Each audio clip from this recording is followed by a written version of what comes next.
গোগামুখস্থিত মিচিং স্বায়ত্তশাসিত পৰিষদৰ মুখ্য কাৰ্যালয়ৰ প্ৰৱেশদ্বাৰত কংগ্ৰেছৰ উত্তাল প্ৰতিবাদ। অসম প্ৰদেশ কংগ্ৰেছ কমিটি মিচিং স্বায়ত্তশাসিত পৰিষদ এলেকা সমন্বয় সমিতিৰ উদ্যোগত বৃহৎ প্ৰতিবাদী কাৰ্যসূচী। নিৰ্বাচন অনুষ্ঠিত নকৰাক লৈ ৰূপায়ণ কৰা প্ৰতিবাদত উত্তপ্ত পৰিস্থিতি। আৰক্ষীৰ সৈতে তীব্ৰ হতাহতি কংগ্ৰেছ কৰ্মীৰ। অসম প্ৰদেশ কংগ্ৰেছ কমিটিৰ প্ৰাক্তন সভাপতি ভূপেন বৰা, প্ৰাক্তন মন্ত্ৰী ৰাজীৱ লোচন পেগুৱেও অংশ লয় এই প্ৰতিবাদী কাৰ্যসূচীত। অনতিপলমে মিচিং স্বায়ত্তশাসিত পৰিষদৰ নিৰ্বাচন অনুষ্ঠিত কৰাৰো দাবী।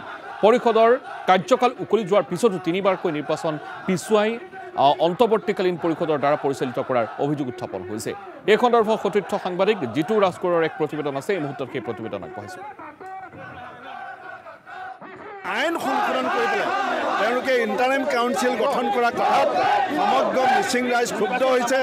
ৰাইজৰ যিটো গণতান্ত্ৰিক অধিকাৰ নিৰ্বাচনৰ জৰিয়তে প্ৰতিনিধি বাছনি কৰা, সেয়া তেওঁলোকে জলাঞ্জলি দি পেলাই কেৱল ক্ষমতাৰ খকত সমগ্ৰ মিচিং যিটো সাংস্কৃতিক, অৰ্থনৈতিক, সামাজিক সত্তাক শক্তিশালী কৰাৰ মিচিঙৰ যিটো 5 বছৰৰ মূৰত হ'বলগীয়া নিৰ্বাচন, সেই নিৰ্বাচনটোৰ প্ৰতি যিটো ভেঙু চালি, তাৰ বিৰুদ্ধে আজি সমগ্ৰ অসমৰ মিচিং ৰাইজ ওলাই আহিছে। আৰু এই আৰম্ভণি যদি চৰকাৰে ইলেকশ্যনৰ দিন ঘোষণা নকৰে, এই আন্দোলন তীব্ৰতৰ হ'ব আৰু এই আন্দোলন গাঁৱে গাঁৱে হ'ব।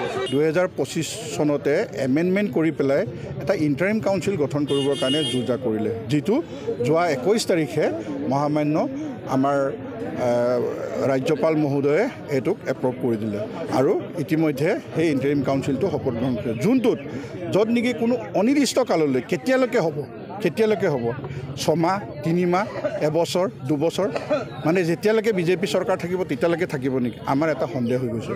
আৰু তাৰোপৰি আমি এতিয়া শুনিছোঁ ফাণ্ডবিলাক এতিয়া আহি অফিচত জমা হৈছে।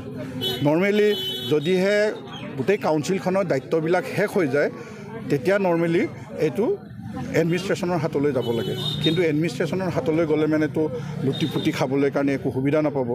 সেইকাৰণে আমাৰ ধাৰণা, আমি যিটো ধাৰণা কৰিছোঁ, সেই যিটো পুঁজি আছে এতিয়া এইখিনি আত্মসাৎ কৰিব।